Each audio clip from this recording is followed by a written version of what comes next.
Hello, everyone. This is Dwight Woods, the Jeet Kune Do Rebel, and welcome to the Jeet Kune Do Dialogues episode number 40. Today's show is with my good friend and JKD colleague from the Atlanta, Georgia area, Sule Welch. So Sule will be on in just a couple of minutes, and we will get this going. I will have it posted on Facebook and YouTube. It's 10 a.m. Eastern time, so I'll have it posted probably about 8 p.m. or so this evening. So guys, sit back and enjoy Sule Welch of the Welch Experience.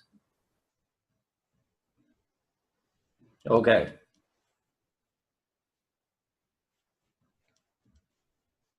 You may have to turn something on. I'm hitting those little switches. Now I see you. You see me? Yeah. Yeah. Bingo. I'm going to turn this sideways so I don't have to hold it in my hand.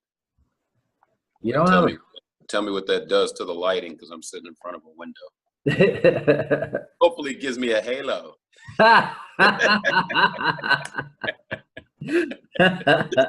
It would be the first time. Yeah, right. Yeah, you could be any more godly. How are you, man? I'm good. How are you? All right, I like that. I like that. That's not a hoodie. I like that sweatshirt. Oh, thank you. Thank you. Sweet. My wife said I couldn't do this in my PJs. I got to tell you what, this 10 a.m. starting time, man. This usually at 10 a.m. on a Friday morning. This is my first nap. You know? It's all good. But no, I vitamin.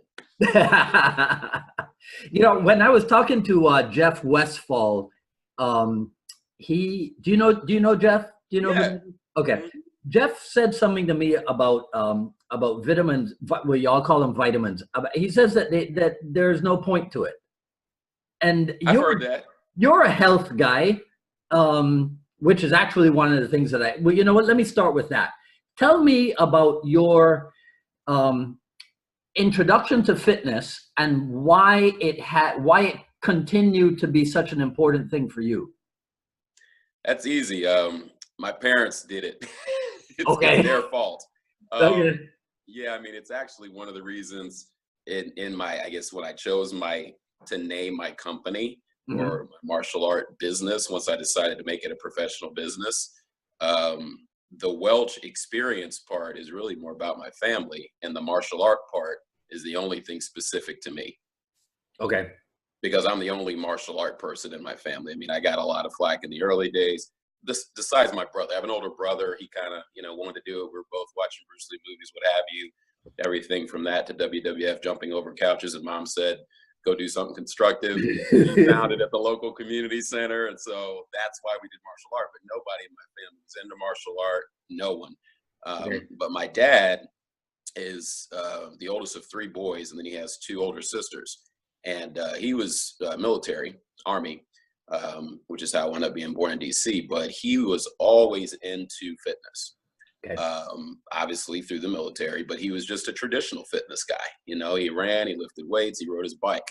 That was it. It was basic PT all the time. And then he has his middle brother who lived very close to us in Virginia at the time. And then when we left DC and moved further out to Virginia, he was very close to us. He, to this day, is of the three boys, he is the fanatic in terms of the gym. I mean, he's still 72, hits the gym 4 days a week. That's my Uncle Reggie, and he's like my training partner, has been since I was in high school. Wow. So with him and my dad being in the gym, and my brother and I, we were as young as 5 or 6, always wanting to go to the gym. They did all the research. They were into you mentioned vitamin supplements, bodybuilding, all this stuff. They never went and competed. They weren't at that level. But my dad actually did, for a short time, judge amateur bodybuilding in the District of Columbia from a lot of people he just started meeting in the gym. Okay. And, my dad always looking for a business opportunity. He's a serial entrepreneur. Just kind of got into it. But they knew enough to know, at least what they told us. They probably just didn't want to be bothered with some 5- and 6-year-old kids in the gym. They were like, you can't lift weights. It'll stunt your growth. Right. But you can go over the corner and do some push-ups and jumping jacks until we're done 2 hours later. Yeah. So, I mean, we just got into it that way. And his youngest brother was the same. He was further away from us in Texas, but there was always this camaraderie competition amongst the boys. And then I had first cousins who were all athletes, both boys and girls, on both sides of my family. But really the Welch side is kind of what pushed it. And then it kind of became everybody else's thing. So early on, I'd say, I can't remember age-wise, but from the time I was pretty young up until probably I hit middle school and things just got a lot more busy, we were hardcore vegetarians. That wasn't, really? Yeah, what nobody was talking about vegan and all that stuff. I mean, this was the 70s, so we just ate stuff with no preservatives. My friends would joke and they wouldn't come to the house because I didn't have Kool-Aid and I never had it. They're like, we don't want to go to your house and have prune juice. Come on to my house. Is that because I'll tell everybody that so Sule texts me at 4:45 yesterday to say, okay, we got to do the dialogue at 10 a.m. So around 8 a.m. I texted him back and I said, are you usually up at 4:45? He goes, yes, I got to get it done before my 7-year-old attacks me. So does your 7-year-old know what Kool-Aid is? No. Never had it. Oh, the poor kid.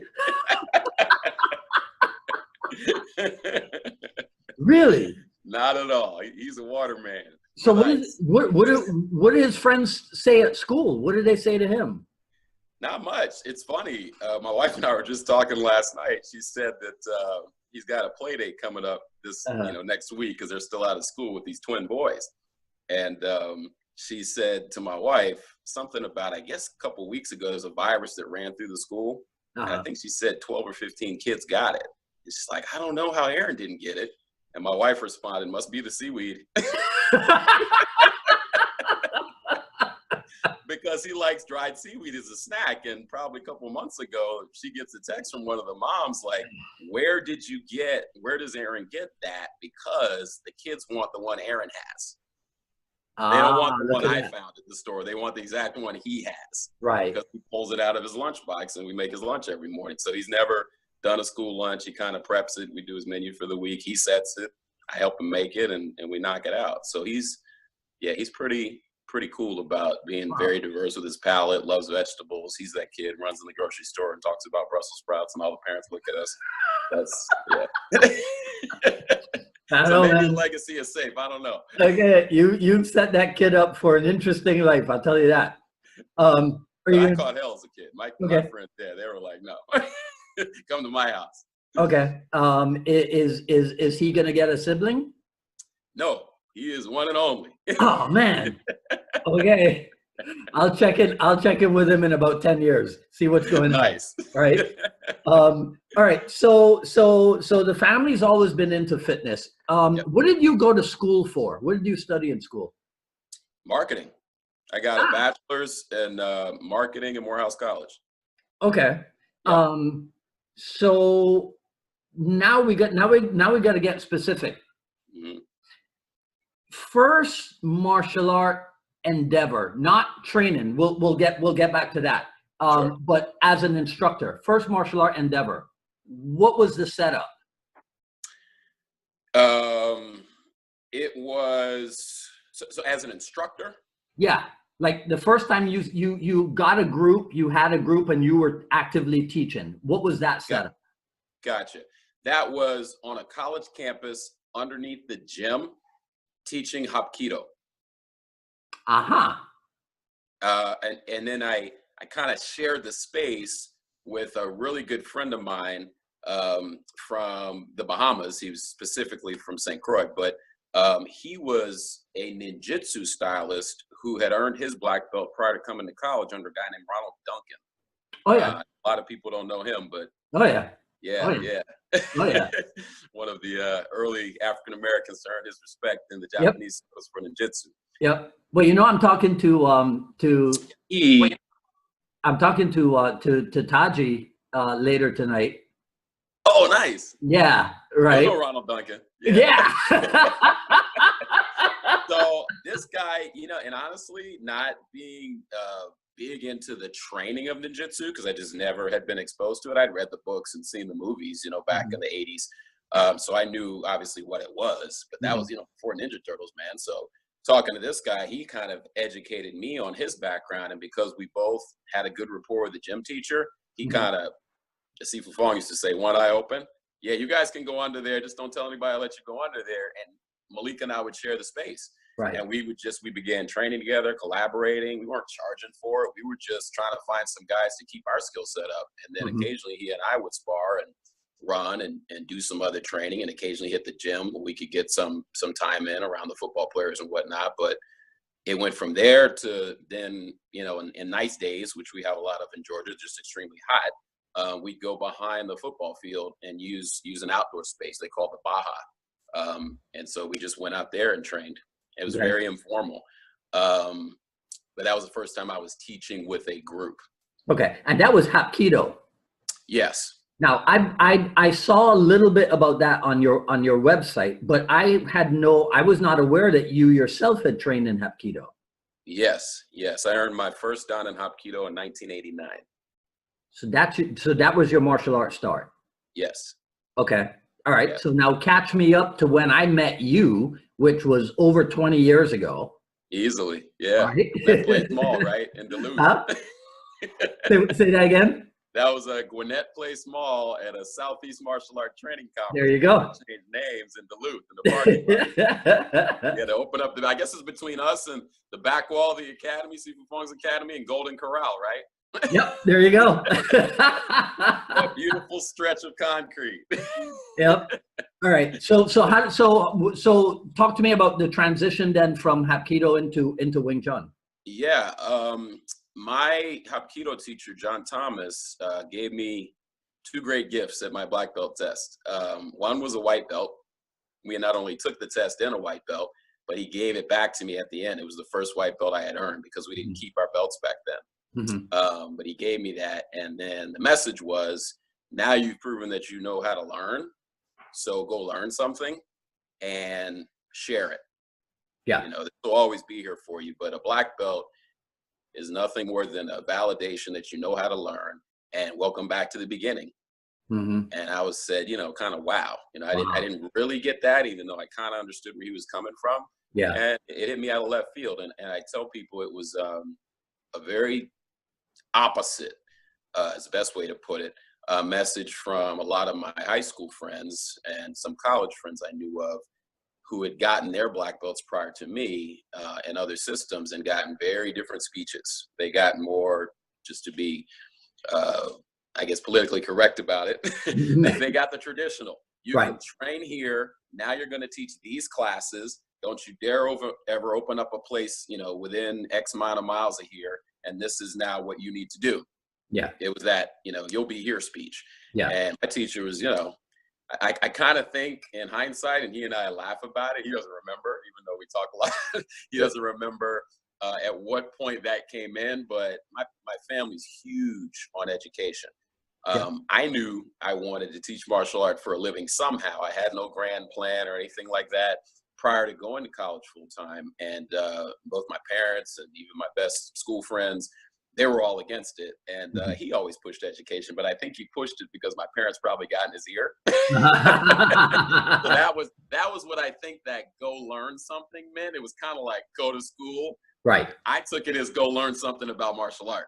Okay. So I started reading more books, and Hapkido, to not go into a long thing about that, but you know, a lot of people don't know it's a hybrid system. So it borrows heavily on the striking, especially the kicking from Taekwondo, but it also brings in, you know, Japanese elements of Judo and Aikijitsu and Jiu-Jitsu and Aikido. And then it has some Shaolin influence as well, in terms of aerial attacks and ground manipulations, hand stuff. So, you know, it was already, I think a lot of people sorts, you know? A lot of people, do you think a lot of people are aware of the vast number of Korean martial arts that exist? No. Right? And I wasn't. The two I knew of were Hapkido, because I'd heard about it and had never taken a class and had never seen it practiced. Yeah. But I knew about it because it was on the door of the 10 Taekwondo schools that were in my area as a kid. And most of my friends were taking Taekwondo. Right. So that's where I wanted to go. And mom was like, don't have the budget. Find something else. And my brother, like I said, found the one at the local community center This guy didn't have a school yet, so it was very cheap. And you could just buy the uniform and start. Mm-hmm. And after about 3 years training with him, and he was fighting professionally at the time, putting himself through college. He was fighting PKA. Remember that, Professional Karate Association? Yep. He was fighting in that and doing very well. And he had a couple of U.S. Open breaking championships. And he was finishing it out. I think he was an English major in college. So he finally opened his own school, and we left the community center after about 3 years. But, you know, at that point, we were in the system, and it was a small group, so the fees didn't go up. And it just kind of fit. But there were no Hapkido schools. There were only Taekwondo schools. And most, as I learned later, Taekwondo practitioners had a Hapkido pedigree somewhere in their background, because as people told me, the Taekwondo for them was the sporting element, and the Hapkido was the military self-defense non-sporting element, because there were no forms, there were no you know, set drills, and it borrowed from so many things. The cool thing about that was, and I got, you know, an entrance again to kind of see more martial art from Mr. Thomas. He had good relationships in the Taekwondo community, because he himself had a Taekwondo black belt in addition to the Hapkido. So he was able to get us into tournaments and, you know, kind of get people to look the other way when it came to us not knowing their forms.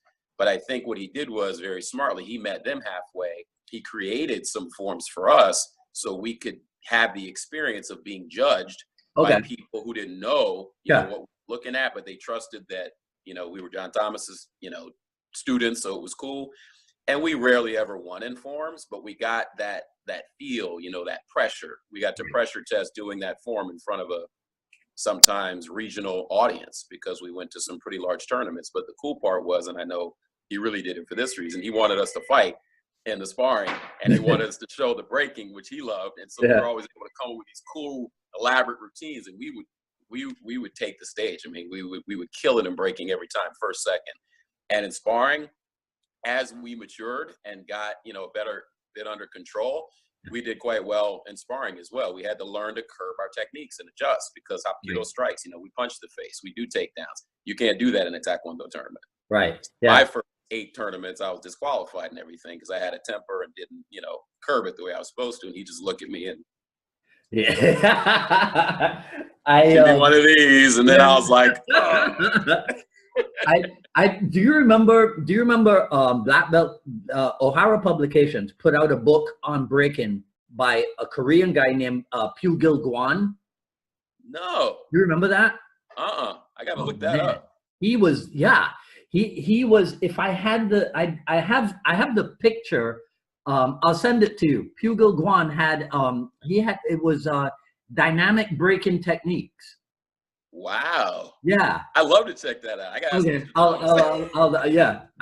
because you know, I know that you have your finger on the pulse of all the back issues of the magazine. Oh yeah. That's why I'm circling my brain. I'm like, do I have that one? Yeah. Yeah. I'm surprised you don't know that one. I gotta find that one. Yeah. Okay. Yeah, so he got us into all that, and then I started, you know, researching more. So my first, you know, shift from that to Wing Chun, more trying to formalize, if you will, a study and find a way to explore more JKD in a setting. Mr. Thomas was a fan of Bruce Lee and talked about him a lot as well, but there wasn't anybody. I mean, I didn't know about Pat Trey then, even though I was fairly close to where he was. Any of those guys. What was pushed in our area was Taekwondo, and then you had Dennis Brown in Maryland. Oh, because you're still in Virginia at the time. Yeah. So I'm traveling a lot. You know, unlike Atlanta, you could get on the train and go to Philly and DC and New York, and I had relatives in all three. So I got some of my first Guru Inosanto books at Asian World of Martial Arts in Philly. Right. And then I got a few at there was a place in it was either in Falls Church or, gosh, I'm trying to think of it. It was Falls Church or McLean, but it was a retail shop for all types of things martial art with a traditional kung fu school on the back, Flying Dragon. And we used to go to Flying Dragon when we hop in our cars and, you know, be able to get out of the neighborhood and pick up stuff. So I got training with martial art equipment. I got Absorb What's Useful. I got the Jeet Kune Do. I got all those 3 by Guru Dan. And I just started digesting as much as I could. And then, of course, since this was what, 86, 87, 88, no internet. So I'm looking in the phone book and in black belt magazines. And that's where I see the advertisement for the Southeast Martial Art Training Conference in Smoky Mountain Camps. Couldn't make it when it was still Smoky Mountain Camp, but that's first Southeast Conference in 89. I convinced two friends who didn't want to do anything with martial art that I was going down to Atlanta. They hopped in the car, they went and partied, and I spent 3 days at the camp. Yeah. Blown away. And from there, and one excerpt, I still have it highlighted in my Absorb What's Useful book.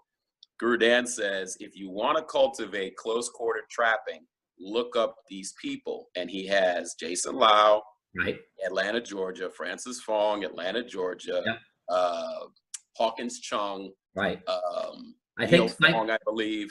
Simon Lau in London, right? Yep. Yeah. There's a little passage. And so I'm going, well, closest place I can drive to, because I don't have money for a plane ticket, is Atlanta. Yeah. So that's why Sifu Fong, no other reason. Other than, and it was one little neat thing, kind of stepping back to Hapkido training. Master Thomas was big into sparring as well as the breaking, but the sparring for him was very much about not just doing it with your classmates. So he created something called an open fight night on Monday nights. And he would literally open the door, and this was just, all credit to where we were located. Anybody could come in.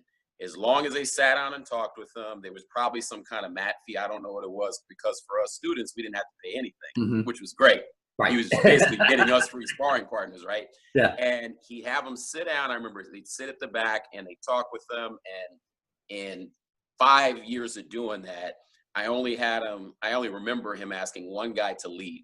And I remember asking him about that about 10 years ago, and I won't go into it now, but he basically said the guy was nuts and he was probably on something.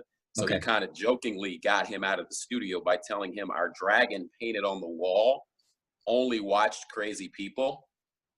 And his sister was a phenomenal artist who painted this dragon a lot like the Mona Lisa, so it watched you wherever you were in the room anyway. And he told this guy that, and all I remember is the guy left, and he was flustered, and he said, "Man, you're crazy." And he goes walking out. So he said that's what he told him, but he didn't tell me that till like 10 years ago. But we got guys from Occoquan, we got, Special Forces guys, we got Green Beret guys. I mean, we got anybody, to come in who just wanted to train. Right. And the rules were you had to wear a mouth guard and a cup. Did they sign anything? Nope. Well, we didn't. I'm sure they did because they weren't students, but we had already signed our waiver to be students, so we were paying our deal. Yeah. Maybe he had them sign something. I have no idea. But it was an hour plus. You could leave when you wanted to. It wasn't until late. It was about 7:30.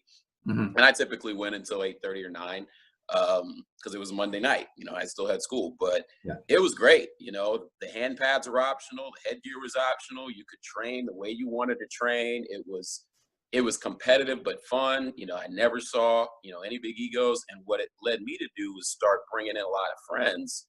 A, to try to help him get more students, but B, guys who hadn't trained in martial art, and they were all wrestlers. And so for me, they didn't mind getting hit, but they would shoot all the time. And I was pretty much the frame I am now, minus about 90 pounds and about 4 inches. So I wasn't even, 6 feet yet. And these guys would just take strikes and land you on your butt. And I didn't know how to deal with it. So a lot of what I was reading in Guru Dan's books, and the reason that trapping statement caught me was because, there's got to be a way to trap and have a better inside fighting game, because sometimes at my height, it's 5'10" at the time. Now I'm 6'3". You couldn't get low enough when a little guy shot to execute a throw on him.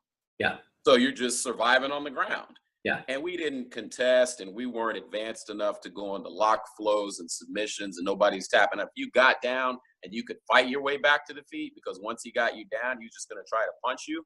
That was fine. But nobody was doing advanced submissions, and we didn't have any real good technical jiu-jitsu level drills, to put it that way, because our jiu-jitsu was put a pressure point, throw, do a break, and finish, because that's Hapkido. Yeah. And we weren't doing that in an open sparring night. So knock you down, get up, keep it moving, try not to get taken down again. I was always getting taken down. Yeah. So I came to that seminar like, okay, I'm going to get some trapping skills from this Wing Chun. I'm going to figure out how to put it into practice. Right. And I was just blown away.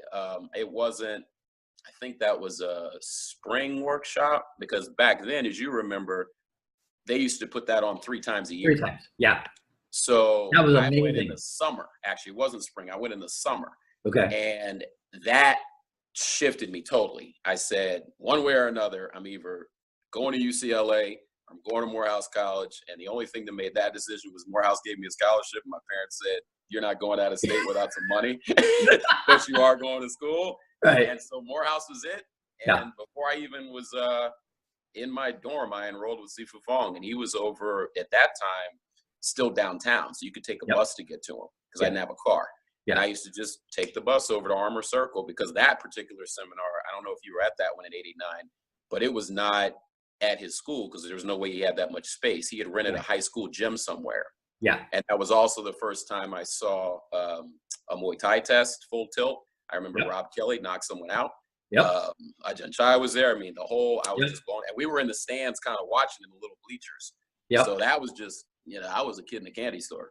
I remember when my first time I think it was my first time in Atlanta, there were a bunch of guys from Virginia with Brian Crenshaw. Do you remember Brian Crenshaw? I do remember that name. Right? But I didn't understand what was going on. But I mean, one day I'll talk to Brian, but I think he had done something similar. He had come up from Virginia to study with Sifu Francis. Right. But I thought everybody was from Georgia until, until at the Gwinnett Mall, one break, I went out and I'm looking at the license tags from all the cars. Good God. Everywhere. South Carolina, North Carolina, Virginia. It was like United Nations in that car park, man. Yeah, man. Yeah, that was so cool. And that was the cool thing about when we moved to Gwinnett up there in '92. You had that back parking lot. You could have a lot more people. And that school was, 3 times the size. I think that was about 4,000 square foot school, if I'm not mistaken. I remember carrying pieces of wood for the floor. But where he was like a hallway and a landing bay off of Armour Circle, which is in like an industrial park in downtown Atlanta near Piedmont Park. Okay. So that's where we started. So break this down for me. The first time we were at the Gwinnett School, there was no floor. It was just the concrete floor. Yes. What year was that? It was the first year. It was 93. No, that couldn't be 93. No, 92. It was 92 or 93, right in between there. Again, do you know if it was a fall, a summer, or a spring? We were sweating a lot. It was probably the summer. So that was probably 92, Dwight. Okay. Because there was no floor and there was no boxing ring.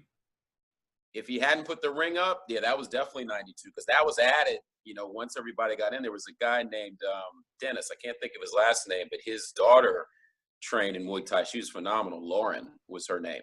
Mm-hmm. And one of the early instructors that I saw, first women that I saw under Ajahn Chai test, and her dad was a contractor. And so he kind of helped us with that floor. And I remember I had a Jeep Cherokee and I was carrying, sheets of plywood for Sifu up to that school. That and his Toyota Previa. We were just shipping them in and they, he built that floor and stained it, one plank at a time. So but when we started, you're right, it was just concrete. Yeah. All right. So when you were talking about the Hapkido and sparring with the wrestlers and what have you, when MMA came along and you saw what they were doing in the jiu-jitsu and what have you, what did you have like an epiphany and go, oh, that's what I needed back then? Or what impact did that have on you?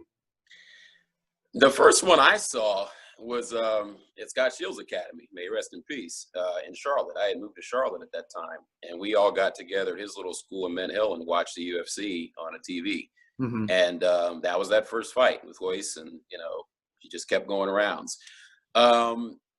I can't say that it was really an aha at that point because I had already been involved for quite a while in the JKD community at that point.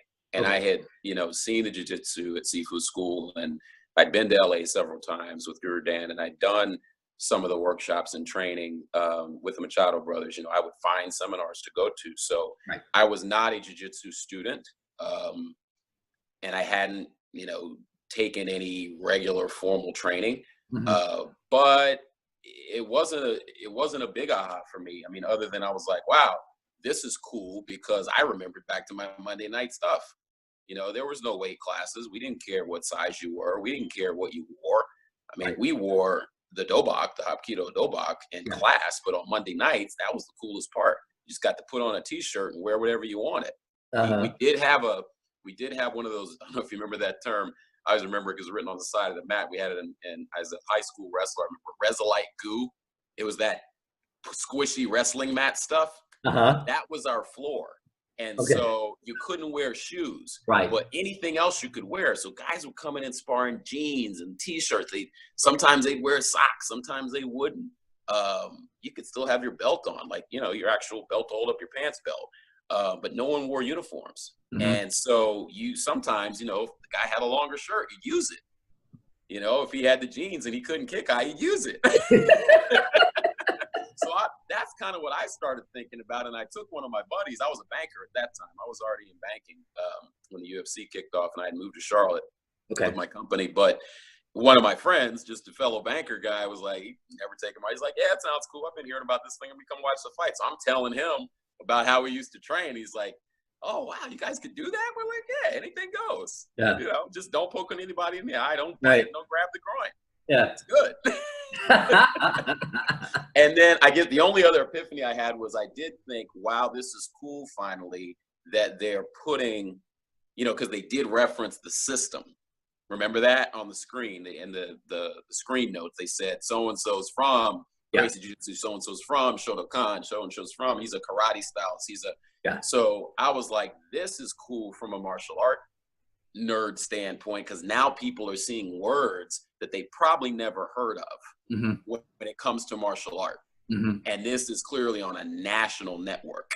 So, wow, I see. you know, now people will start researching like I did, Right. even though they haven't ever taken a first martial art class. Now they won't just go to this or that. They go, well, they'll walk in and say, do you guys teach whatever? So you looked at UFC 1 as an educational experience. Yes, sir. I'm always studying, Dwight. You are a nerd. Yes. It takes nothing for me to start analyzing. Right. Yeah. Okay. So you know what I wanted to talk to you about was the women's self-defense, because you spent, and you still do spend, a fair amount of time with that, correct? Correct. Okay. Who are better students, men or women? Women. No equivocation. None. Especially when it comes to martial art, because I think, and obviously I'm probably biased by the systems that I've trained in, Mm-hmm. most of them are not power-based systems. Mm-hmm. So I tell students this all the time, and in particular, I try to remind them to, when we say grab a partner, you know, grab one of the women in class, because you're going to get a different experience. The first thing she's not going to try to do is overpower you. Most of the time, especially if there's a tremendous height difference, Mm-hmm. doesn't even cross her mind. She's trying to figure out, what's the technique? How do I make it work? Yeah. And since I know I'm not going to overpower this person that's 6 inches taller than me and outweighs me by 50 plus, how do I still make it work? Yeah. They're not, you know, upset about it. They're like, I'm here to learn. I'm going to make it work. Mm-hmm. And that's the thing you got to watch out for, because they will make it work. And if you're, you know, halfway doing it, or trying to give it to them or treat them, you know, in an unequal way, you can get popped. Yeah. You know, and I think you should, because if the technique works, that's what should happen. Yeah. You shouldn't be able to muscle your way through it. So with them taking that off the table, they tend to, so when you say best student, that's what I think about. I qualify that as, how do they train? What's the mindset they bring to training? And how do they really try to figure out the essence of the technique, drill it, and then improve it? Yeah. And when you're doing that, in my opinion, I think that's what makes a good student. Okay. Somebody who wants to study, wants to have it work, wants to put in the time, and doesn't try to figure out a workaround with a technique they've never done before, or default to, well, you know, I can bench press a truck, so I'll just make you not be able to box out my arm. Right. If that's the technique, or, you know, we're working takedowns. Well, you can't really take me down, so I'll just sit on you. And then nobody really learns. Yeah. So, and I don't find that with ladies. I never have. I do find that having to coach guys out of it a lot of times. Hey guys, try the technique, let it flow a little bit first, then do the what if with your body and whatever attribute you have. Okay. All right. Your current location, it's what I call fully professional. It's shopping center stuff. Yes, it is. Okay. So this is we have arrived. Because everything up until 5 years ago was a basement, an alley. Okay. That's what I wanted to ask you. This is location number what? Oh gosh. Counting the basements? Yes. Okay, so 1, 2, 3, 4, 5, 6, 7. Wow. Yeah. Wow. 3 times in the basement, twice in the same basement. So I guess technically that's 5. Yeah. No, 6, because I got to take one of those basements off. It was the same basement, so 6. Okay. Okay. Yeah. So tell me about that journey. So the decision, because you said earlier, you kind of always knew that you wanted to teach martial art full time. Yes. You always knew that. Absolutely. But you went to school, and then you were in finance, and you moved to where was it you moved to? Well, I came out right away and went to Charlotte, and I worked in banking and finance. I was a consumer banker for Nations Bank. Right. And that lasted, if you include the time I started working with them in college, it lasted about 6 years.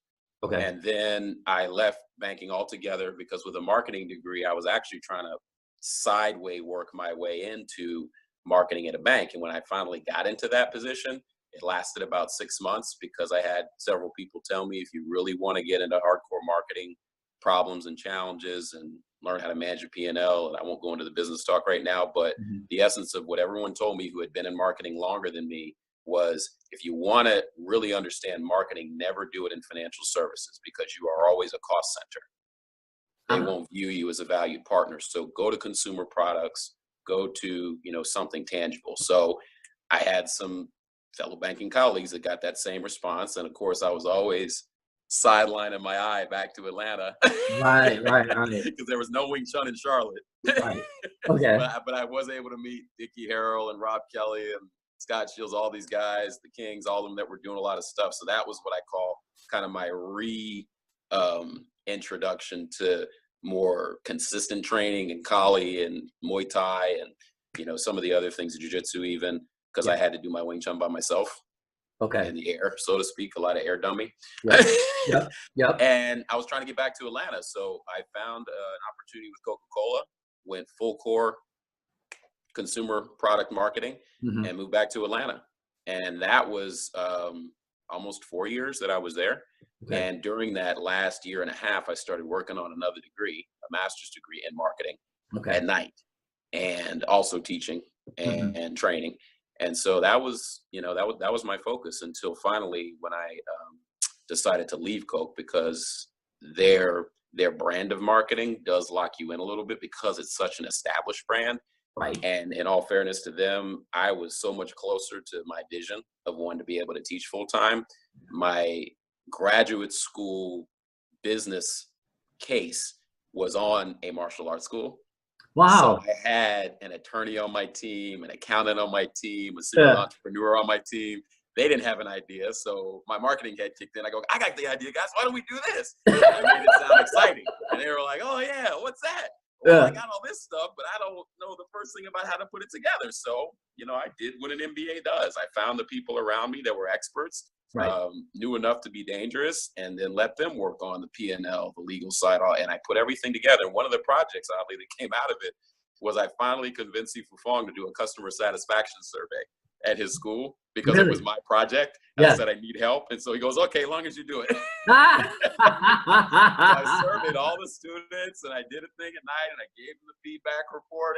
And that was kind of cool because it helped me also see how he ran the business. And he was totally cool with that because I was helping him. He was helping me. He's always been a champion when it comes to anything you want to do, to pursue something to better yourself. He didn't care what it was. He's like, okay, yeah.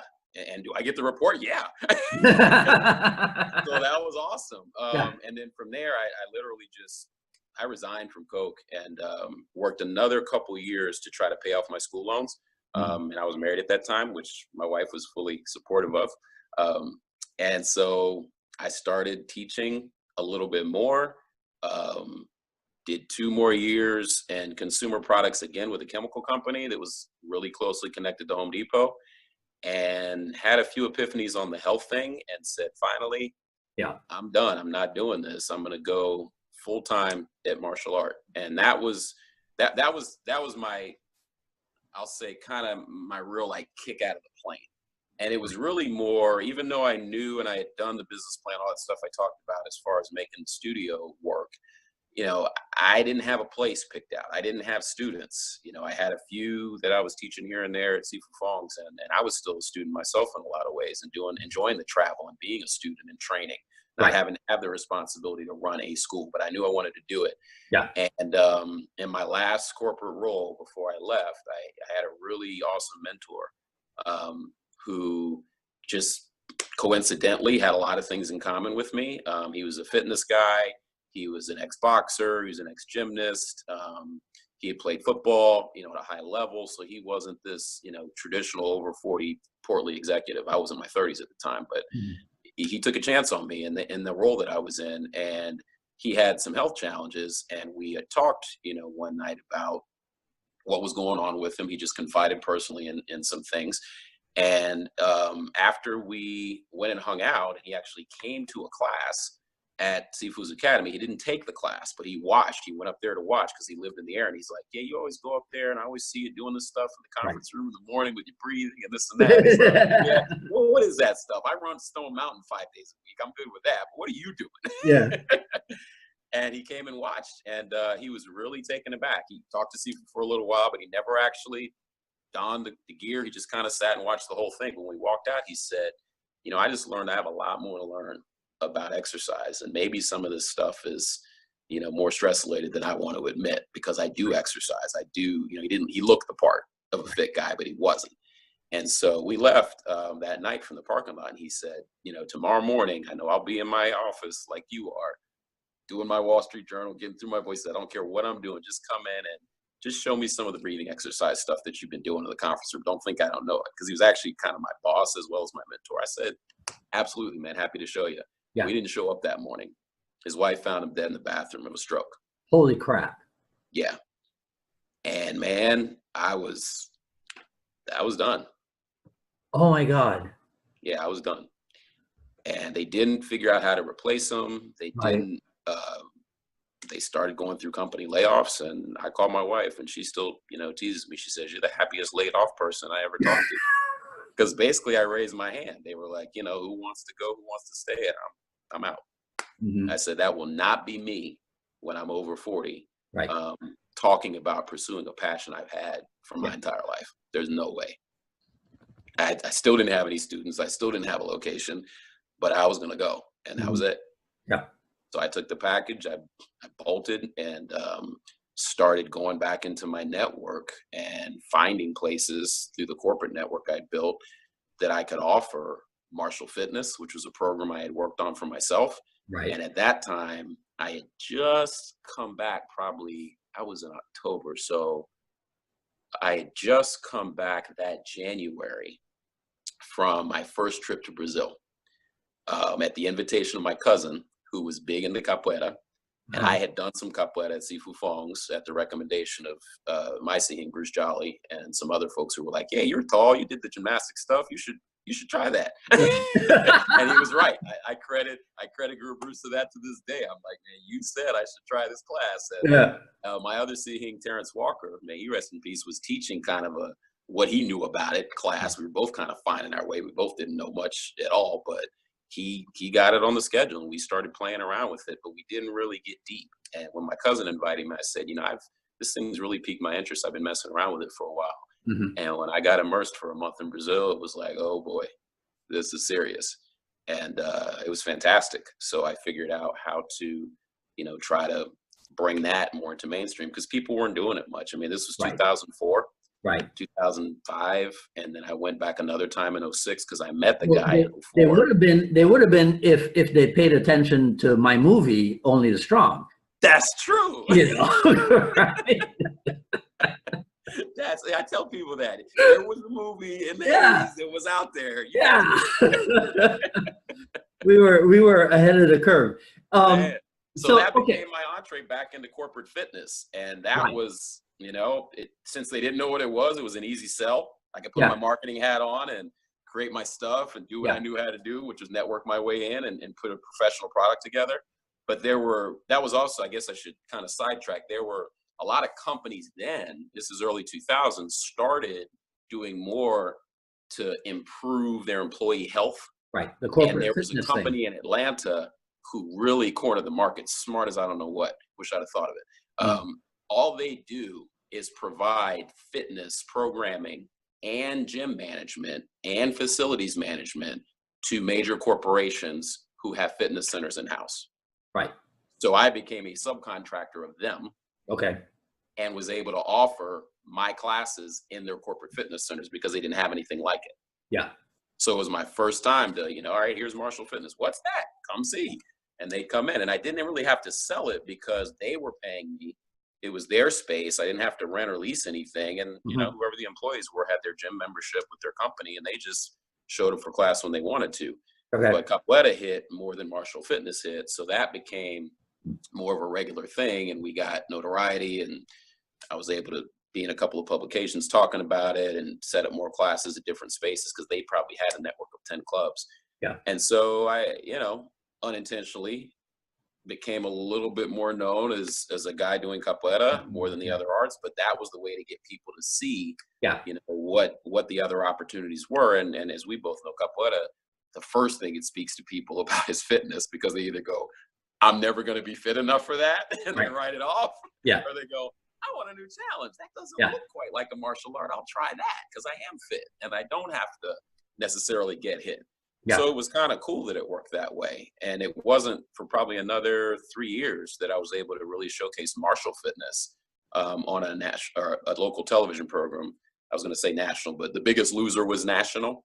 Right. And Atlanta had bought the rights to The Biggest Loser logos, icons, method, but they kind of put it in their own system on their local news channel and called it Atlanta's Biggest Loser. And they did it by finding trainers who had different fitness methods. And instead of putting all the contestants against each other, they put the trainers against each other. And we had 6 contestants. Yeah. And instead of the contestants fighting to get each other off the island, so to speak, whoever watched the show could vote. Right. And it obviously got more viewers to that news channel for 12 weeks. So I was able to go on every week and talk about martial fitness, and they would come in the studio and shoot. I didn't design this, but back to your question on women, the time that I did the show, they had already decided that episode in 2009 was going to be the mom's edition. So they had predetermined only women were going to be the contestants. So here I had a captive audience of 6 women who were going to have to do martial art. Right. Yeah. I didn't design it. I just said, here's what you got to do for 12 weeks. Listen to me and find this meal program. And they had a meal partner and dietitians for us. And it worked. It worked fantastically. Okay. So some Bruce Lee fanatic is going to go, well, these guys have been talking for almost an hour and I haven't heard them talk about Bruce Lee and Jeet Kune Do. Right. Now, what I know that they don't know is that one of the more impactful things about Bruce Lee and you was his emphasis on fitness. Yes. His whole, you have no business training martial art if you're not going to train to be fit. That's right. So tell me about the impact of Bruce Lee on you. Well, obviously it's the visual first. Love the movies, what he was able to do. His physique spoke for itself. Yeah. From the shredded abs to the high jumps to the flexibility, the agility. I mean, the guy moved like a cat. And so when we would see that, even as kids, that's what we were trying in the backyard. And we do it with our shirts off and throw each other over the couch, and we would run out into the backyard and go through all types of things, choreograph our own little fight scenes. Right. back to Mr. Thomas, he created a little demo team for us back then, and we were able to put together our own skits. And so we would go back and watch films. I mean, we would watch Enter the Dragon. We watch Fist of Fury, Game of Death. I mean, we go, all right, let's put this little part in there. Let's put that nunchaku sequence in there. Right. Let's, no, you fall this way. No, go like that. I mean, we were basically, you know, choreographing off YouTube, but there was no YouTube. It was stop the tape, back up, play it in slow motion. And we were literally trying to mimic those. But the fitness part, you know, came full circle for me with my mentor's passing, because I said, here's a guy who's fit, technically, but he hasn't figured out how to make fitness work for him. He's still pounding it in from the outside. And what always spoke to me about Bruce Lee, even as I, you know, read all the things about how he incorporated all forms of fitness and supplements and nutrition, and he experimented with things from weightlifting to stretching to the latest apparatus to building his own apparatus, but also cross training. With the amount of time that I was traveling and the small spaces I was living in, 9 times out of 10 in another country on a plane when I was with Coke, or just in an apartment somewhere around town, because I didn't invest a lot in a house because it was just me for the longest. I kept trying to find out ways to incorporate my martial art training into my workout, and then it became my workout. So when I was on the road and I missed, you know, Sifu Fong's Academy and I couldn't get to class, I never wanted to show up, you know, not sharp. So I would create these hybrid routines. You know, I'd warm up with a little Sinum Tao, then I'd go into some triangle footwork from Kali, and I could take my sticks on the plane because it was before 9/11, and I could just do sequences to warm my body up. And then I'd go back into, I remember even looking at I got an old Muscle and Fitness magazine where they produced and showed Bruce Lee's routines. And so I take a couple of those and fit them to me, and I do that many reps for that much time, and I mix it up and I do a run. So I was building circuit training programs, but you know, CrossFit wasn't big back then either. So I was using his routines for myself and just putting my stuff in. I do a Hapkido form because I didn't have, you know, a judo partner or a grappling partner, but I take the jiu-jitsu drills and I do those as my torso stability work, because I'm going, you know, that's how you'll get shredded. That's how you work with those things. And I just kept going back to things I learned as a kid and other things that I learned over time from research about, you know, how to eat for fuel. And he talked a lot about that. In the Tao, he talks about, you know, preliminaries and what it takes to make sure that you are staying fit. And that old, we have it in our studio now, the most neglected phase of martial art training is athletics. So I didn't take that to mean he was saying you had to be an athlete, but through martial art, you will be athletic. And you could command of your body and your mind anything you want. Once you visualize it, I've always been taught martial arts 80% mental, you can achieve it physically, because 20% is only the physical part that you've got to bring to bear from what you create in your mind. So how come you create a roadmap, you do it? How come you didn't just become an MMA school? I mean, because there's a lot of fitness in MMA, so why aren't you just doing Muay Thai and BJJ? It's one-dimensional to me. You know, I think it's one-dimensional when it comes to fitness, because you're either striking or you're on the ground. If you mix the two, sure, you have both, but I don't think it brings to bear the cognitive stuff that Kali challenges you with the way that it does. And frankly, I've always been a weapons Now that's interesting. Yeah, I've been a weapons guy, so I think to my, and again, this is, you gotta take that with a grain of salt, because I'm not the best or even a decent, I don't think, jiu-jitsu student. So I'm sure there are plenty of drills, you know, and when I see guys do them, like, you know, if you go to a training camp and roll with a Jean-Jacques and people of that caliber that Guru Inosanto brings to trainers, you go, wow, you know, they can pick up anything. And when they're talking about move this little movement that way and you create all these other possibilities, I realize how ill-equipped I am. And that is obviously some really strong cognitive training, but not having that in my toolkit, I default to the things that I still really struggle with and selfishly kind of enjoy with the weaponry. I've always enjoyed weapons. So I get it from Kali. I get it from Capoeira. I get it from those things that give me less tools, and the things that I don't always need a training partner to cultivate. I mean, there's probably a ton of fitness elements you can pull from your jiu-jitsu and your Muay Thai, sure, and get a bag and shadow box and, you know, work on the ground and work positions and do those things. But when I really see them played out, they work better with a partner, almost like, you know, Wing Chun does. You Right. can do your forms, but until you really roll hands with somebody, you kind of lose that. Yeah. You lose that tactile response. You lose that reflex. You know, your positions will be good, but as I joke all the time, that's a great tan sao, but when someone puts weight on you in a different way, it changes how you apply it. Yeah. And if you don't have that, you know, you're not going to increase your capability. Talk about Dan Yeah. Inosanto's influence on you. Huge. As a martial art nerd, I call him that with the most love. He's the biggest one I know.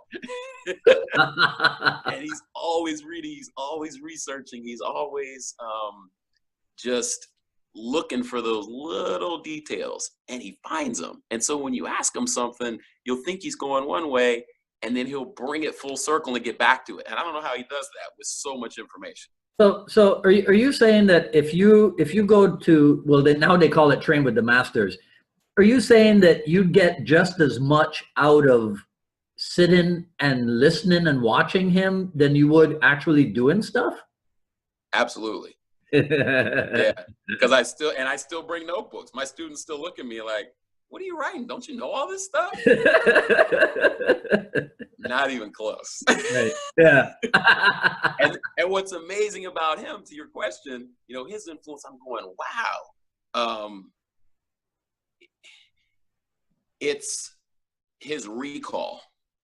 Mm-hmm. He can start going down one topic and then bring in Mm-hmm. all these tangents that seem like they're off topic.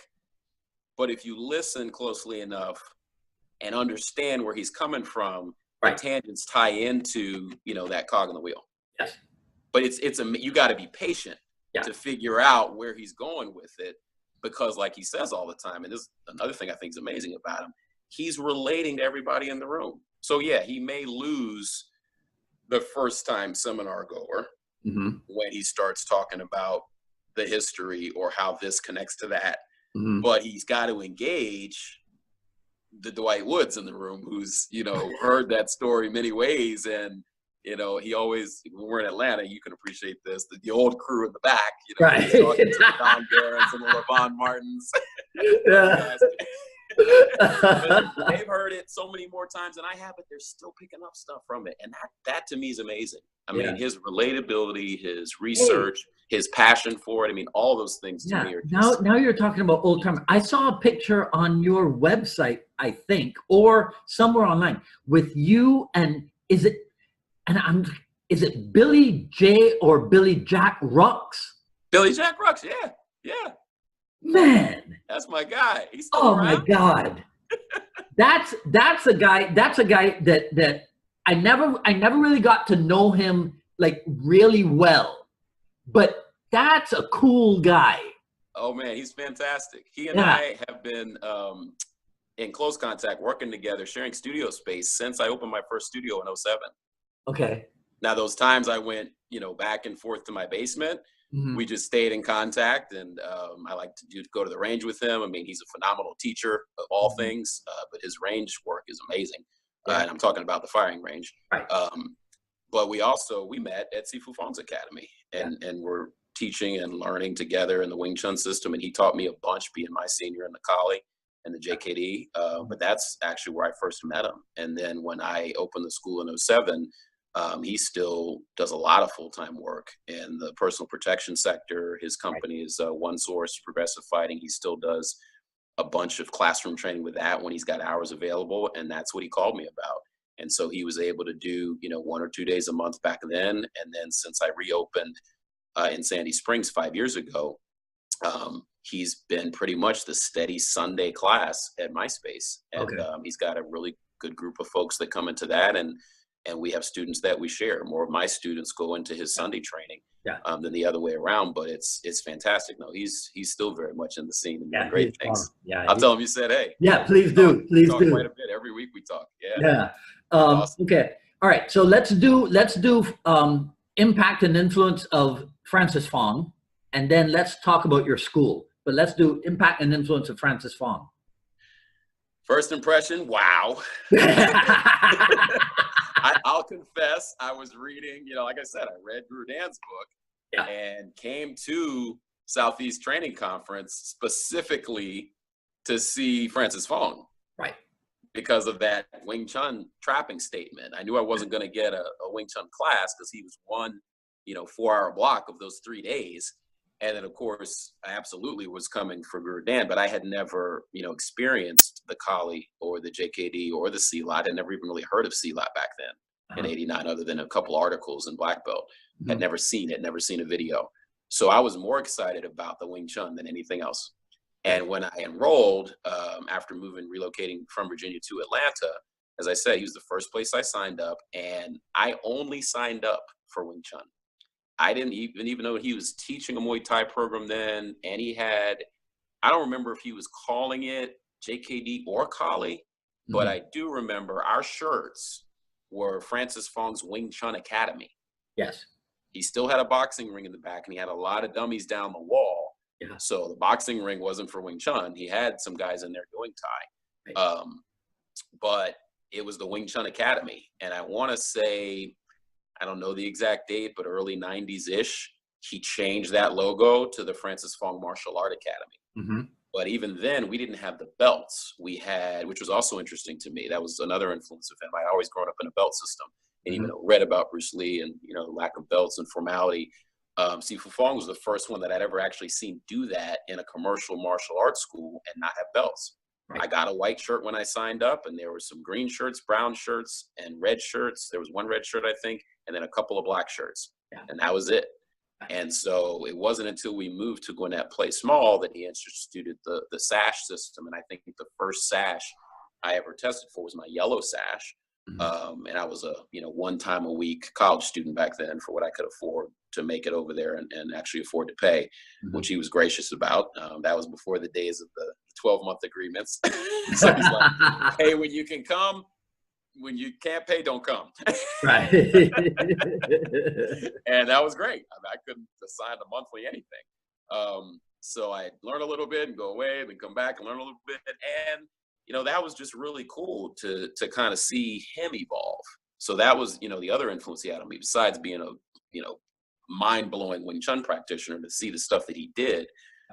I was able to see, because the group was so small, how he evolved into running a martial arts school, and I think back then I didn't know him as well when I first signed up, because it was in a seminar setting. And even when I became a student, you didn't train with him as much. Most of the students were teaching those classes, and he was teaching the upper level classes. But he was, tell us now, he was still, working in a restaurant and doing some of those things on the side, even though it looked to me like his martial art was his full time. It wasn't. Right. I didn't know that. And when he made the shift to Gwinnett, it then became that. Yeah. But it was just neat to see his evolution. And of course, back then I didn't have those conversations with him about business and, what his struggles were. And I mean, this was before his son was born. So, Nikki wasn't even in the picture. Right. But talking to him now about all that,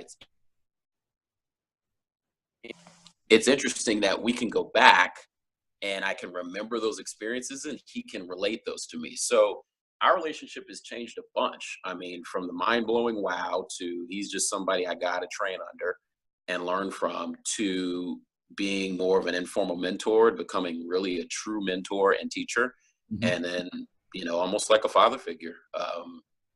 He's just always been supportive, always asked me how I'm doing, gave me some professional tips, even in my business life, not about banking or selling Coke, but just like, hey, I remember one time he told me when I made that last transition, because I was still working a lot of part-time jobs to make the studio work. Yeah.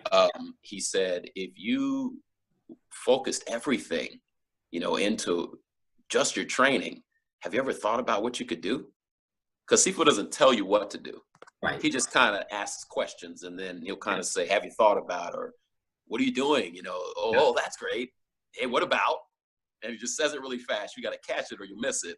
Yeah. And that's what he was suggesting. He's like, focus on one thing. And he teases me about, always being so happy and energetic. He's like, I don't know where you have all the energy with all the stuff that you do. Think how much energy you'd have if you did one thing.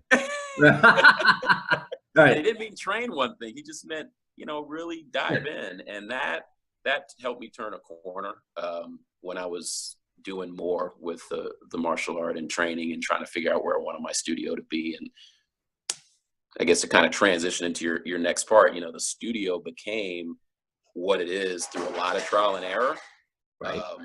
And also through a lot of That's the relationships. best way, I think. Yeah, You know, it has to be. That's your experience. yeah. And those relationships you develop over time. You know, I'll jump back and forth. That's another huge influence of Sifu Fong. He's always only had one school.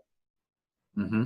He's grown it. I've watched it go from that warehouse, Oh yeah, to Pleasant Hill, yeah, to a basement studio. Was still very nice with 2 big rooms, were huge, but he was underneath on the bottom part of a strip mall. You probably remember that one. Mm-hmm. And then to where he is now. And I didn't listen. He told me, you know, don't be in the bottom. You got to be visible. And the first place I had was at the bottom in a driveway underneath a Chick-fil-A. And he came to that school one time. He goes, yeah, this is great. He goes, but you shouldn't do what I do. Right. Yeah. He goes, you need to be on the street. You need to know where you are. But I didn't think about it. You know, you follow that subconsciously. And I didn't think about it. Well, so the first, I'll tell you this, the first time Neil Coliff came to my warehouse, he walks in and he starts laughing. I go, what's so funny? He goes, you picked a warehouse that looks just like Inosano's warehouse.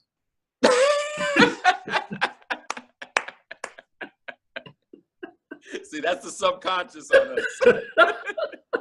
I wasn't even thinking about it. I was thinking about cheap rent. Yeah. Don't have to sign a long-term lease. Nope. And he was right. The first time I walked into that space, I was like, oh, this is just like Seafood Dad. We had the bathroom in the same corner in the back. Whoa. I was in heaven. I was like, you got it bad. This is the place. Yeah. But, so, I mean, he helped me evolve as a business person, as well as a martial artist. So I thank him for that all the time. Yeah. He's fantastic. Well, so talk to me about evolution of the martial art business, because a lot of times on the broadcast, I have spoken about the business of Jeet Kune Do, because, you know, Bruce Lee himself, even though I don't know if you heard that my dialogue episode with Chris Kent, but Chris did talk about seeing Bruce Lee's notes on how to design the entrance way to your studio and what kind of lighting to use and what have you. So we know now that Bruce Lee did have an interest, and I always thought that, I mean, when I started studying, I didn't go to college for marketing like you. I went to Dan Kennedy for marketing, right? and it was during my time with him that I looked at the historic artifacts that we had of Bruce Lee, the personal stationery, the business cards, and I'm looking at all of this and I'm going, but this is what a professional business person does. Right. So whence cometh this idea that there is no business in Jeet Kune Do? Yeah. It really didn't make doesn't connect. Yeah, right. No. But Dan Kennedy helped me to see that and to appreciate just how much of an entrepreneur Bruce Lee was, right? Yeah. So Chris, one of the things that Chris also talked about was a vision for Jeet Kune Do, and that's one of the problems that we have, in that we lack a cohesive vision. So I don't want you to tell me about the vision for Jeet Kune Do. I want you to tell me about the vision for the Welch experience. Okay. It's twofold.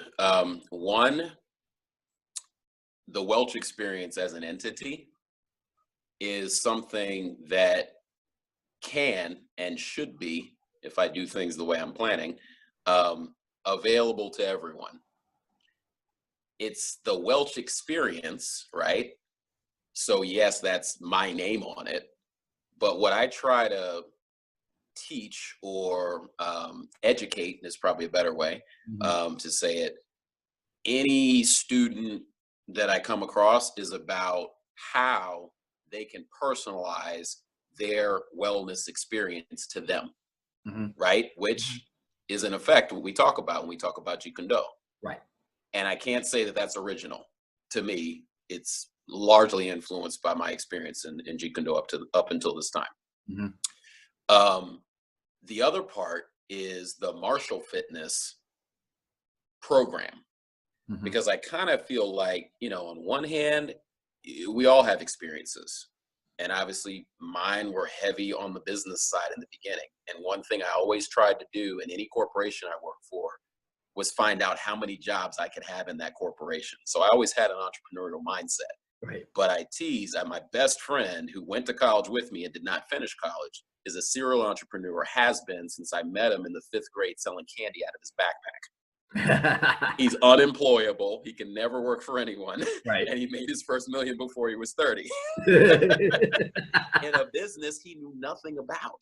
Yeah. So when I compare myself to someone who I'm that close to over the course of my life, I always said to myself, I'm not an entrepreneur. I don't have like this vision, this idea for this thing. And I don't tap into things that I know nothing about and just take a shot on them. Right. Because obviously with martial art, I haven't done that. But the entrepreneurial mindset is, how do you problem solve? How do you figure out a way to create something that's more meaningful over time? And I forget who said this, but it's probably through one of the business coaching workshops I went through over many years, or maybe even taught. The difference between a business and a job is a business is something that exists without you. A job is something you have to do every day. And Right. if you don't do it, Right. it goes away. Yeah. So if you want to own a business and be an entrepreneur and have a company or whatever you want to call it, the name isn't important. You have to create something that exists, that is duplicatable, that is transferable to somebody, and that leaves a legacy when you're gone. So the Welch experience is that legacy, I think, that could become anybody's experience. The Martial Fitness Program is a specific program that helps people recognize fitness things that they may not be fully paying attention to. When it's like getting your physical every year at your doctor, and then they tell you need to do this or that. You need to have a plan to go do it. Yeah. What doctors don't do is give you any type of prescription for activity. They say, get more active, do this, eat, better. And I understand why. I have physicians in my family, it would be like us telling you a specific thing because we have a qualification and then being held accountable for that thing. Yeah. Well, the beauty, I guess, that we have is there's no board that's going to reject us and throw us away if it doesn't work. Right. Yeah. We can't do that. So, yeah. And my brother, I'll use him as an example. He's a physician and surgeon I respect very much. He's like, I'll tell people, he specifically deals with stroke and vascular surgery. So he's like, I can tell people these are the things that are continue to put you at risk. And obviously you wouldn't be talking to me if you weren't already at risk. Now you can either do these things, meaning go talk to a dietitian, go get a nutrition plan, go get with a personal trainer, whoever you need to get with to get your activity level back, or I'll see you in X amount of time. But he can't tell them what to do because that's not his lane. Yeah. So I feel like the Martial Fitness Program gives people, a lot of things that they're probably have never considered before because it puts them in a martial art context, but it does also put them in a martial art context from a fitness standpoint, where if they do have hangups about contact, or they don't want to learn a skill, or they don't want to really get into a self-defense program and may not even care about that. I can't conceive of why you wouldn't, but I have to take me out of it and go, yes, yoga and Pilates and running and cycling and weightlifting and all the things that I've tried and loved and still dabble in and have fun with are great. But I think the reason they all work for me is because I do a lot of them and I don't try to focus on one. And I've got this fun sandbox of martial art toys that I can put together and create my own workout wherever I am. That's what martial fitness is. It's a fight for your health, which is what I say all the time, because every day that's the fight we have to win. Now, I've heard people use that same cliche, that same description to talk about, why you should train in this or that, what attributes this system gives you over that one. And that's, a lot of what I gleaned from kind of how Bruce Lee approached it when it came to martial art training. But I, love fitness. I've always loved fitness. I've been around it, like I've just talked to you about, my entire life. So it's more of a way of life. But I don't think it's a way of life for everybody. And sometimes I think it's a lack of education. They just don't know about it, or they know a little bit enough to be afraid and then don't want to try it. So they write it off. Right. But when they discover it, the light bulbs come on. And now, having been able to see that through the people I've exposed it to, I'm going, this is exciting. Yeah. So my vision is to be able to multiply martial fitness programs nationwide, educate and teach martial fitness instructors so they put this into their toolbox at their schools. Yeah. You know, nothing pains me more, but I have to take full responsibility for it because no one's doing it like I'm doing it, than a martial art instructor with 5 systems in their school. Doesn't matter what they are, that's not important. And then they go, well, you know, we need a cardio program, so let's build a wing on our school and just go get a spin instructor and have a spin class. Love spinning. Grew up riding my bike. Yes, it's phenomenal exercise. Yeah. But one of my favorite books is Spark by John Rady. Have you ever read that one? No. It's the what's the subtitle? Spark. Can't think of it. Spark, yeah. But it's about neuroscience and activity and exercise. Oh, okay. He's a Harvard neuroscientist that I saw speak at Spelman College many years ago, and he was on a panel with a woman who was over the whole Let's Move campaign when Michelle Obama had that thing going. Yeah, they brought all these people in. The essence of it was he found that brain-derived neurotrophic factor, BDNF, right? We're JKD, so we can speak in acronyms, is a chemical that is released by the brain when you do challenging exercise that regrows brain cells in the thousands. So the point to that is, if you cycle longer, faster, harder, or you swim longer, faster, harder, or run longer, faster, harder, you've already learned that skill. It's still good for your heart. It's still good for your muscles and your lungs and all of it, but it's not good for your brain anymore because you're not learning. Yeah. So when I hear Guru Dan talk about and demonstrate, obviously, with the number of years he's been involved, about the benefits of martial art training, I see how mentally sharp he is. And then we see, you know, the things that Paul McCarthy put out there about cognitive Kali and all these, and we've heard the stories. My seeing Steve Grantham talks about how jiu-jitsu helped him recover from stroke. And I think you've talked about, I don't know the gentleman's name, but someone else on one of the dialogues who had that same experience. They couldn't remember their family's name, and then they got back into their routines and they were able to discover it. That's the prescription that should be in there. Right. And so if we have people teaching it, it's not a spin class that you need to bring into your studio. It's either the way that you're teaching the programs that you have, or that you've got a captive audience of people who love martial art. Why not give them something that's fitness based that they can be just as excited about, that they can do on their own in a group without having to do it with partners really quick, because maybe somebody's a bad mitt holder or always hits your hand with a stick or what. You can still develop those attributes and excel and challenge your brain in the process. Isn't that why we're all doing martial art to a degree? Right. Yeah. At the end of the day, we really are. We want to live healthier, feel better, and live longer. Yeah. Those 3 things are what you can do if you stay in it. But if you taking nothing away from, like I started this whole call talking about how I love fighting and I still do. Right. But you can only take so many shots up to a certain point. And as Guru said a long time in a workshop, he said, in football, all those hits register on the body. Now, I never played football, so maybe I got a little bit more time, but I did hit a lot of balls playing soccer. Right. So time will tell. Yeah. Okay. So I just one-click ordered Spark. And I realize here, I actually had a question on here. Okay. Books on your bookshelves. Name some titles. Well, Spark's one of my favorite. I just got to give a plug to my guy, Jim Bro. Easy Makes Us Weak. That's his newest book. It's fantastic. The other ones that I kind of get into are neuroscience-based, The Brain That Heals Itself. Yeah. That's another one. I have a lot of stuff now that I'm kind of going back and forth into because I'm building more curriculums all the time for martial fitness. So there's one by a guy named Mestre Ponciano, The Essentials of Capoeira. Okay. It's a really good photo book that has a lot of interesting captures on how he carries out positions with a step-by-step kind of photography, really clear and bright, which is neat. Because most of the time, especially in the capoeira circles, you see the drawings, really fast drawings, like Bruce Lee's drawings almost. And it's tough to kind of see that progression. But having trained with this guy a few times in London, also in Brazil, his execution and technique is so amazing. He's that guy that can hold a position at every iteration and have someone actually take a picture of it. Wow. which no one can do. When I saw him do a lot, I'm like, oh, I get it. Oh my God. Yeah.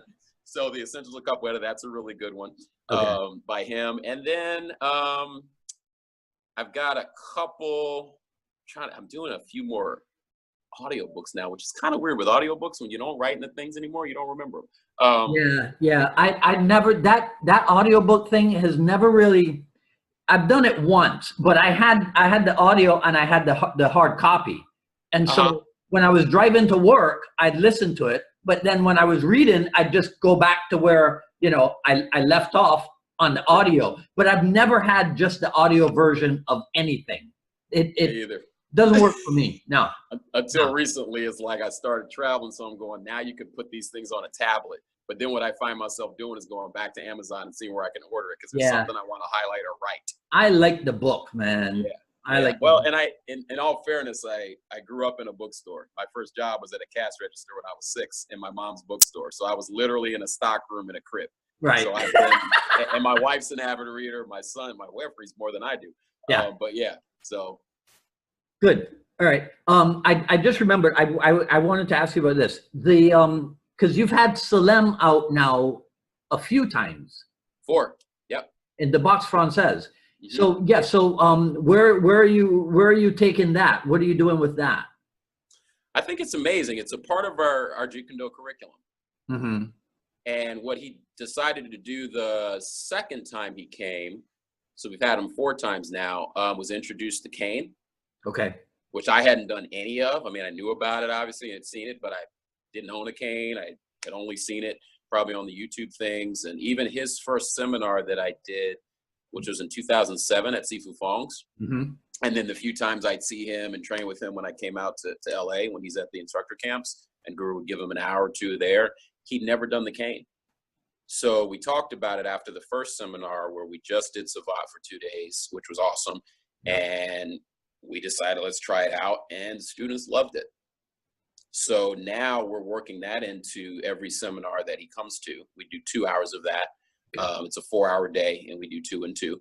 Yeah. But we've not taken it to the level of putting together like a curriculum or anything around the cane, where the Savate curriculum is very well established and documented, and students are growing in that vein. Mm-hmm. So we have put the Savate formally into the Junfan program that we teach in the kickboxing realm. Yeah. And we incorporate it in our round training, even when we do our evaluations, you know, because we still do a phase approach. We haven't put the belts with the Jeet Kune Do program at our school. We still have the phases. Mm-hmm. And so we have the boxing round, the kicking round, and we'll emphasize, Did you just say when we do our evaluations? Mm-hmm. Mm-hmm. You didn't say testing. You said evaluations. Yes. Huh. Yeah. That's the same word I use. Yeah? Yeah. That's interesting. It is. You have to talk about that. Yeah. What is the makeup of your school? Demographically or? Yeah, and then percentage-wise, kids, adults, what have you? Yeah, we are 72% adult. Okay. And wow. 28% youth. We only formally launched our youth program 5 years ago. Okay. So despite this being my 11th year, teaching commercially, mm-hmm. Those first 6 were 100% adult. And then I had 1 or 2 adults that had been with me a little while who had, some 6, 7-year-old kids or grandkids who would do a 30-minute private lesson with me on a Saturday after they did their class. Yeah. And it was, literally 1 or 2. Yeah. And then when I opened officially in Sandy Springs, and we were next door to a personal training studio, subletting at the time, but it was a visible space, got out of the shadows. He formally introduced it, and it was one of the things that contributed to our 48% growth in our first year and having to find a second studio. Well, not a second, a new studio. We have just 1. So yeah, we were like, all right, we're going to outgrow this. We were in 1,200 square foot space. And so we were like, just to have this program alone, even though the little ones take up less space and we don't do real young ones, we start at 6, We'll take a 5-year-old with a birthday in a couple of months. So we really start at 6 and we go up to 13. And then once they're 13, 14, they're in the adult class. So when I say adults, that 71%, of course, is still adult, or 72% is still 14 up to 82 is my oldest student. Wow. She'll be 83 on Tuesday. And she's been with me 4 years. That's cool. And she does martial fitness. She wants to start Wing Chun this year, but she's primarily been focusing on Tai Chi, which is how she came to me first. And then after working in our office part-time for about 6 months, when we first moved to the new space, before I was able to find someone, she really got interested in the martial fitness and Wing Chun. So she's kind of doing both. All right. Yep. And then I would say male to female, we are probably, I have to split the numbers. So in the adults, we're about 95% male. And the kids, it's about 50-50. Okay. Yeah. And so we're hoping to change more of that this year, because it's interesting. You know, you asked about the women's self-defense. That has been our feeder into the other classes. Right. Quarterly SAFE programs. My self-defense program is called SAFE, Survive, Aware, Familiar, Escape. And it's an 8-hour program. We break up into either 8 one-hour increments or 4 2-hour increments. I don't allow anyone to do more than 2 hours.